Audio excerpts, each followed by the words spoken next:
Bandersnatch. Bander what? Bandersnatch. Bandersnatch is a unique Black Mirror story in that it's interactive. You, the viewer, get to decide what's going to happen. It's actually quite complicated behind the scenes, but for the viewer, it's fairly straightforward. You are given choices. Will you go out of the door or will you jump out of the window? But there's myriad sort of timelines and story branches you can go down. Netflix asked us if we'd be interested in doing an interactive story. I knew I wanted to do another period episode, and I thought, well, what if you're controlling somebody in the past? So it kind of spiraled from there.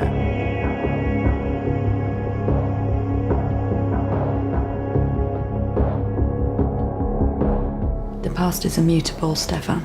We can't choose differently with hindsight. The story itself focuses on a young guy called Stefan Butler. Stefan, sorry. That's all right, I get it all the time. Stefan is a video game coder, and it's a story about him trying to make his first game and get it published. Tucker's an entrepreneur, he's a bit of a hustler, and he's set up his company, Tuckersoft, and he's got basically a bunch of nerds in, and he's just working them dry, basically. I'm Colin, yeah? Yeah, I've played all of your games.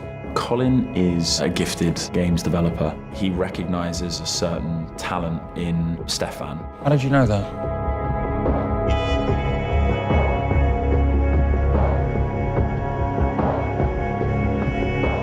It was very challenging at every stage. There were points where, in working stuff out, it got like trying to do a Rubik's Cube in your head, and I had to literally get up from my desk and kind of walk around the house holding my head. It was a new experience producing this film. I remember midway through the first day, literally ripping up the call sheet and the running order and going, okay, we need to do this a different way. Then you've got the actors having to keep track of where their character is, bearing in mind that the previous morning they may have played themselves in a different timeline. It's really hard to get your head around which scenes you're doing because there's just so many. Sometimes I'd be delivering what I thought was version 3 of the dialogue, and I can see the actor opposite me giving me the eyes of, say, that's version 4, mate. As you watch or play, you kind of become part of the story yourself. The interactive element was core. It was adding a whole other conceptual value. There's all sorts of different narrative paths, and they could lead you in this direction or that, or they can even lead you in a great big loop all the way back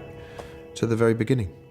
Bandersnatch. Bander what? Bandersnatch. Bandersnatch is a unique Black Mirror story in that it's interactive.